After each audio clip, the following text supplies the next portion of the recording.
Hi, this is Jason from Horrific Nightmares, and welcome back to another What's in the Bag, Jay. Now, this is the segment where I pick 6 movies from my collection that I haven't seen, write their names on a piece of paper, draw 2 out at random, and do 2 reviews. Now, I'm going to stick with the whole 2 review thing, even though we're really not in quarantine here anymore. I know a lot of other places are, just because I want to entertain you guys, and why not, right? Alright, now, returning is Boo! Wes Craven's Summer of Fear. Infernal. He's Out There, which I actually thought of replacing because Jack said it was utter garbage, but we'll see. We'll see how it fares. The Evil Within and The Banished. Of course, The Evil Within and The Banished making its debut this week. Let's give the bag a good tussle and see what comes out.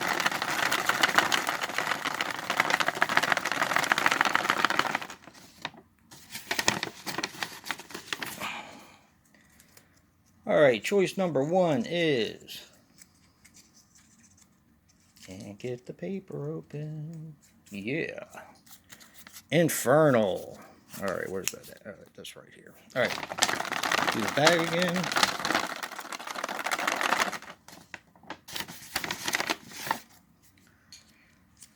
Choice number 2 is The Banished. So I'm going to set them aside while I set the other movies side by side. Take my trusty Freddy vs. Jason die, and we'll see what comes back next week.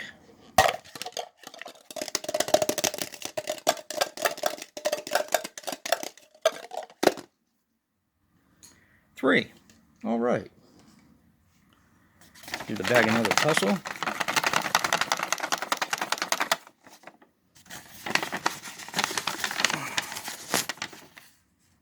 All right.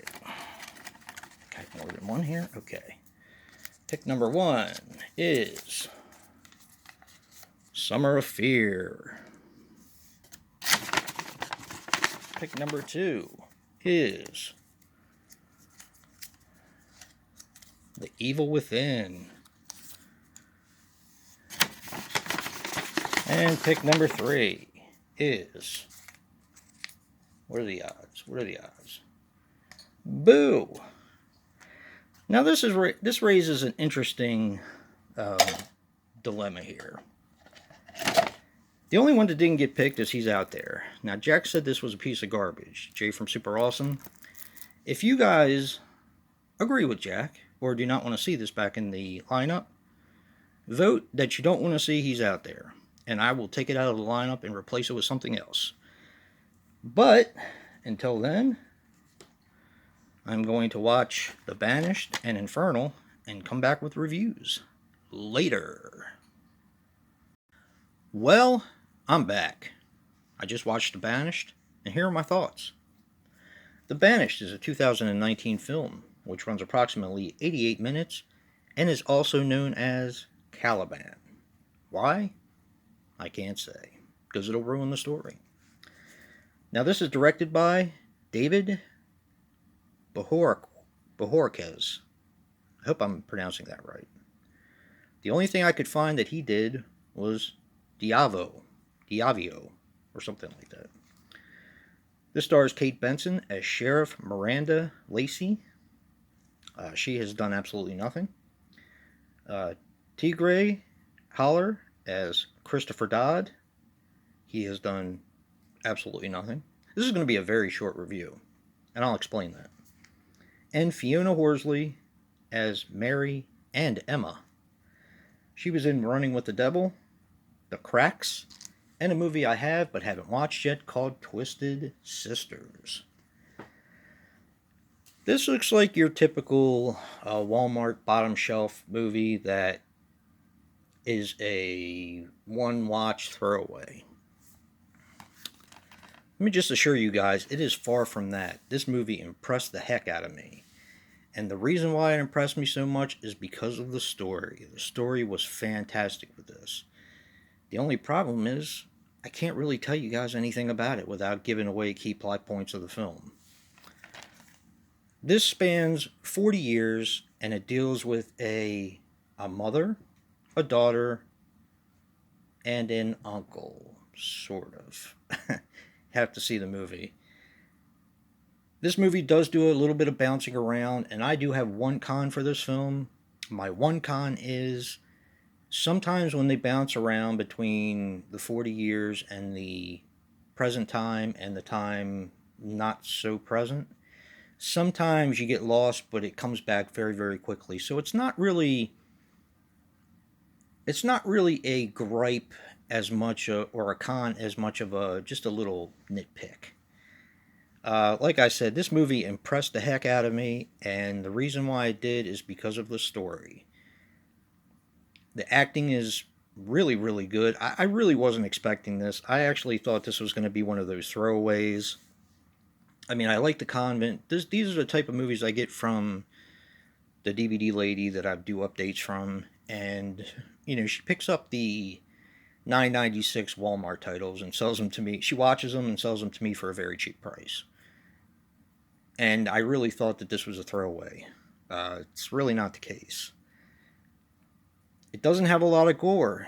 It doesn't really have a lot of horror per se, although some of it is, depending on how you look at it. But it has a really, really good story that is worth checking out. So that's going to be my recommendation for this one. If you like horror movies that have an outstanding story, this is the one you want to watch. It's really good. It's done really well. And yeah, I was just really impressed. And I'll be back in a few with the second review. Well, I'm back with our second review, and that's Infernal. Now, Infernal is a 2015 film which runs approximately 98 minutes and is written and directed by Brian Coyne. Now, he was responsible for Bad Apples, which I'll talk about in a little bit, and Harvard Park, which is a documentary. This stars Andy Ostroff as Nathan. He was in Codex, Pan Man, and Carts. Heather Adair as Sophia. She was in Sumo Joe and Best Thanksgiving Ever. And Alyssa Koerner as Imogene. She was in The Caretaker, which is actually a really good film. I saw it on cable and I enjoyed it. But she's a kid, that's why she only really had one credit. Now, I was actually recommended this film by Hey Internet Eric because he actually knows the director, Brian Coyne. And he did a review on Bad Apples, which I thought was interesting, so I watched it and liked it so much I actually picked it up. Now, this one I already had, but hadn't watched, and I didn't even know it was by the same director. Okay, so a story. Nathan and Sophia are a couple in love. They aren't married yet.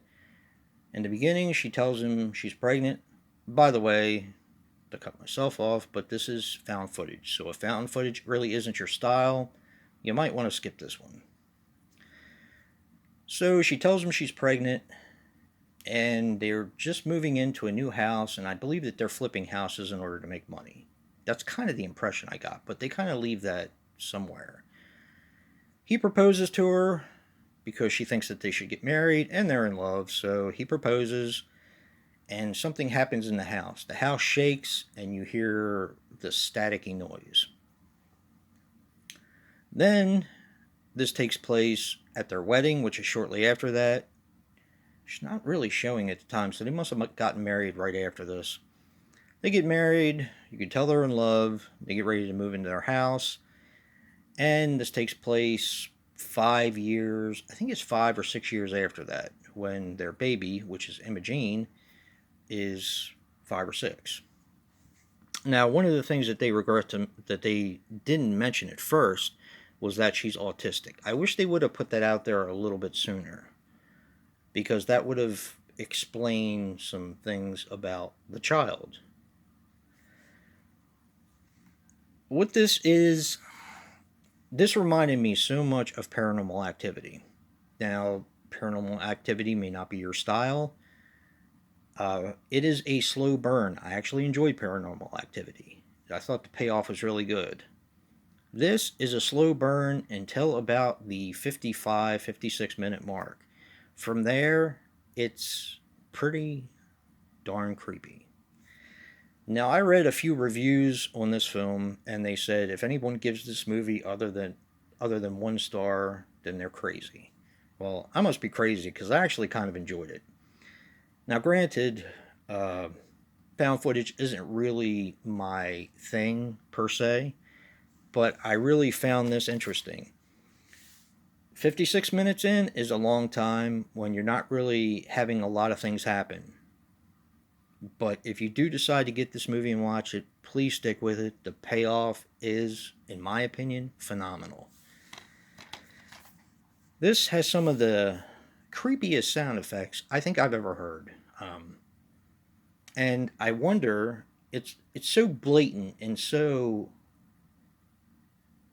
what you should use in a horror movie that I wonder why more people haven't used it. I'm not going to tell you what it is, of course, because you need to watch the movie and find out. But I just thought there was a lot of really creepy sound effects in this movie, and it's not just little things that happen. It is for a while, but once that almost that hour kicks in, it's kind of like hanging onto your seat because you're going for a ride whether you like it or not. And it was really, really impressive. I am definitely going to recommend this film, but like I said, if low budget is not your style, if found footage is not your style, then skip this one. But if you enjoyed Paranormal Activity, I actually think this is better. The acting was really, really good for low budget. It really impressed me. And like I said, some of the sounds in this movie were downright creepy.